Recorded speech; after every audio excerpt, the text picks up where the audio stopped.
Let me put my Fiscal Commission hat on just for a minute and see if I can explain what they were saying. When they came to the conclusion, these were four very eminent economists, 2 Nobel Prize winners. My job was just to hold the jackets and make sure that everybody got to some kind of conclusion in the room, because I'm not an economist and not nearly as bright as some of these people. But their joint conclusion was that although there are actually lots of options for Scotland, that you could have your own currency, you could have a currency that is pegged, you could make it free float, you can go and join the euro, you could do sterlingization. And these are all serious options. They're all very, very serious options. And they analysed them kind of every way from Sunday to take a look at what each of them would mean, not just for Scotland, but for the rest of the UK as well. And the overwhelming conclusion was that, that we ought to form a currency union with the rest of the UK. After the Chancellor made his session in here about 8 months ago, the First Minister asked us to go and look at that one more time to ask, does that really still stand? And our conclusion was, as we'd said at the time, that prior to a vote, that the politics would always be going ahead of the economics on this, that people who are trying to get to a no vote would be taking positions that come a yes vote, they would have to rethink when they got there.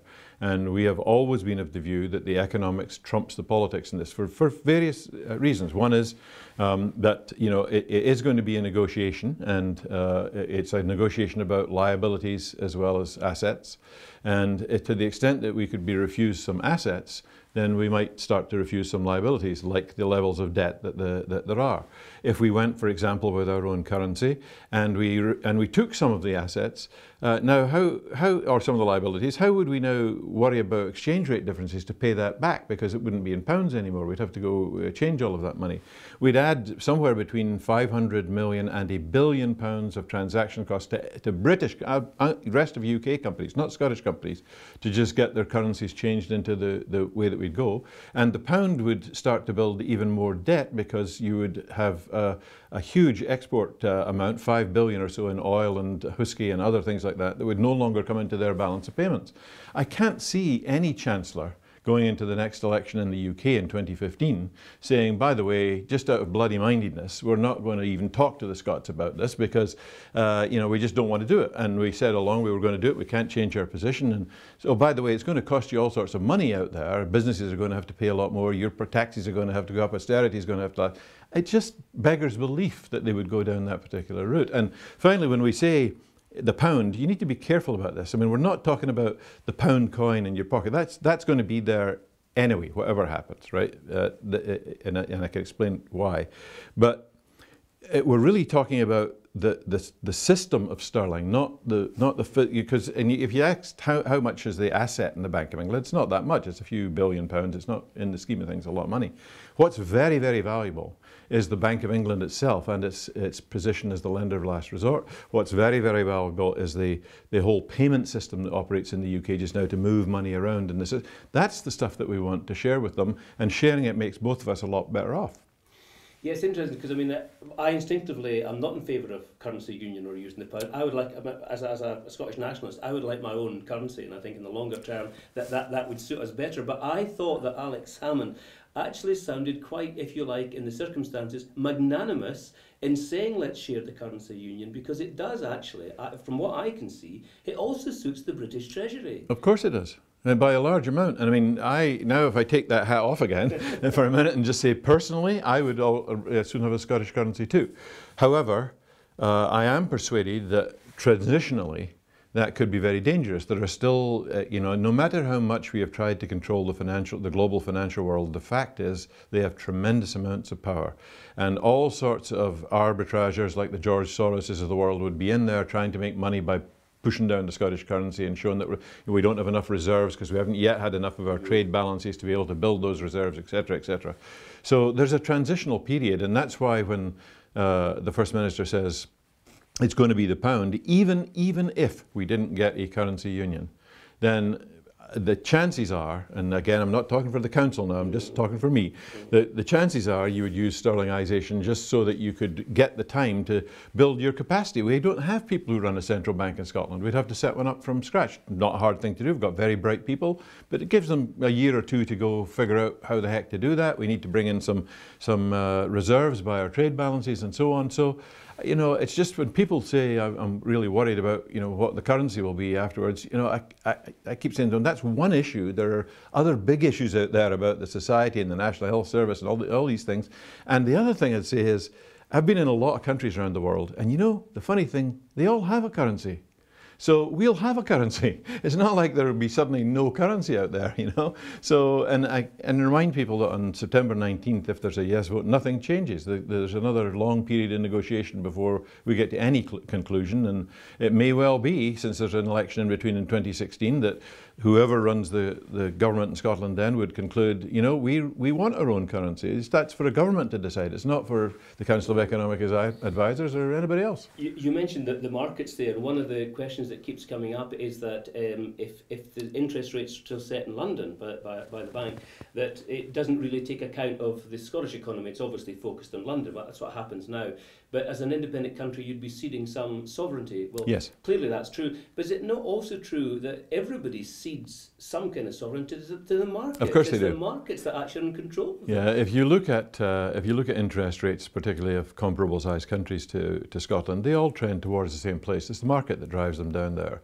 And you know, if we were in a currency union, which is what we would like to be, then we would, as a part of the negotiation, ask for a place on the Monetary Policy Committee that sets these rates. Now, to be fair, you know, it's only one vote, isn't it? It's one vote. I mean, does Greece have a lot of vote when all the Eurozone people exactly, meet and you've got France and Germany saying we want to go this way, and Greece says how about that way, and you say no, you know. But at least it would be a voice in there. But I think you're right. I mean, it wouldn't make a huge amount of difference. I mean, you know, the market's the market. Interestingly, I was reading that Mark Carney, who's Canadian, in the Canadian Central Bank, all of the states, the provinces rather, are represented on the management board. Now, they don't do the setting of interest rates, to be fair to them, but the principle of having all of the different provinces, because it affects them, involved, is already established. Yep. He understands that system, Mark. Yeah, he does, and I think you know, it's Canada is actually a very interesting place to look at. We haven't done much study in there, but relatively,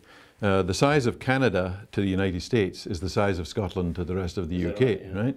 And they have their own currency, and it works particularly well for them. And in fact, it's a stronger currency now than the US dollar. So they used to call it the loonie because they thought it was just a kind of little, but now it's a very strong currency, right? And so there are all sorts of models out there that work, and I just think we shouldn't get all tied up in it. Yeah. So it's just one issue of many. We are getting hung up, and I'm just doing that with you as well. But I think it's important that people kind of get listen to someone who actually understands it and explain it to them. If you had to pick another issue, I mean, what would you like? At the moment, the NHS seems to be a big one. I don't know how you feel about that. Is there any other issue that you feel you would like to hear, or you were surprised hasn't been out there at all? I am a bit worried about the NHS. I mean, as far as I mean, I know at the moment the government is in London is committed to has been expanding the amount of money they're spending on it, but it's also true at the same time they're going through a lot of privatisation. And that could lead in the long term to much lower. So I don't think there's a risk there for a few years, but I think that's a big issue. I am very worried about Europe. I am certain that an independent Scotland will get in. Yep, we might have to argue some terms. And by the way, if Europe was ever to just say outright no, there are other areas like EFTA that we can go and talk to. But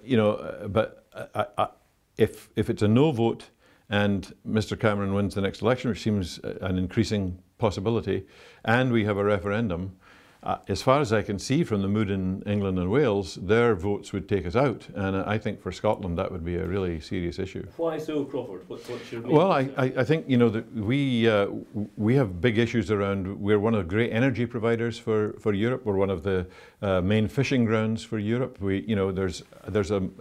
Our agriculture is one that meets the criteria to get help from the CAP programme, etc., which we don't get all of today because it's spread throughout the UK. I just think, Scotland has always been a place that's been involved with Europe. You go back 400 years, read some of Tom Devine's stuff on when the Scots were out Sir there. Tom, by oh, excuse me, yeah, I bumped into him on Sunday. Now that, his stuff on the colonies there were along the Vistula River and the Baltics and so on, 400, we've always been a people that have been highly, highly involved in Europe. And I just think it would be a tragedy for us to be pulled out of that now. If you were a businessman stateside sitting in California and looking to set up and get access to the European market. I mean, with that threat, would you think twice about locating in the UK? Absolutely. I mean, the UK has a lot of advantages. It has advantages of language and currency and all that good stuff.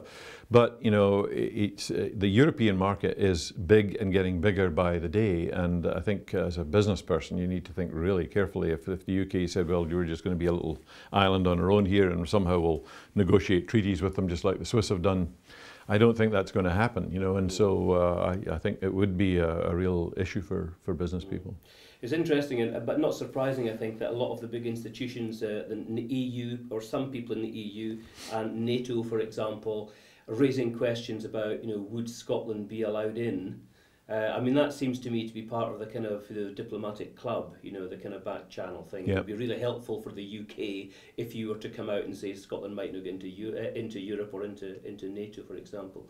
I mean, Scotland really is. We're up against it in the yes side, aren't we? I mean, the big institutions of a major power here are at work trying to thwart the yes campaign. I mean, I'm not saying illegitimately, but I'm saying we're really taking on a big beast here. We are. I mean, I think, you know, I lived for a while in Brussels and spent a lot of time there. Basically, I had a nice fancy title, but basically I was a lobbyist for technology.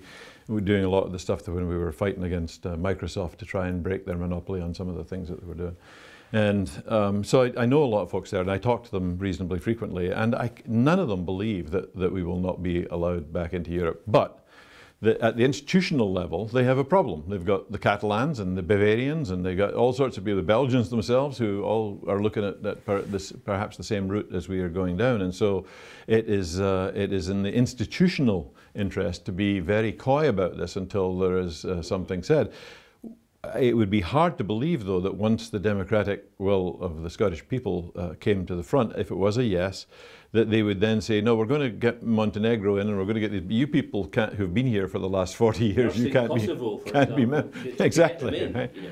So I think, you know, because we are members now, they would then be literally having to say, we'll reject you. Now, there are people out there who are worried about, but they might put some punitive terms, and that's a possibility, and we'd have to go deal with that, you know. But I don't think so. I think there's a lot of goodwill there. I think that at the moment they're just trying to play the role that says we don't want to start a rush of this happening, and so we'll go with the British government's view for the moment. But again, it's one of those where post-vote people's positions will change quite dramatically, I think. I mean, I think the Thatcher rebate is one of the things. I mean, the other countries really hate that. Yeah, really, they do. It's the hell out of them. They do. And I think that's one of the first things they would say to Scotland is, you know, you get a proportion of that British rebate. We want that to end. But Brussels is not in the business of, you know, giving you problems or closing down your economy or you know, making you poorer. What they might say is, over a 7-year budgetary period of the EU, we're going to phase this out. So in 7 years' time, you guys are going to have to recognise that that's going to go. I am certain that all the people I've ever dealt with in the Commission are pretty reasonable people, and they're not in the business of destroying economies. They're in the business of trying to make the economies all successful and converge together and do good things together, you know.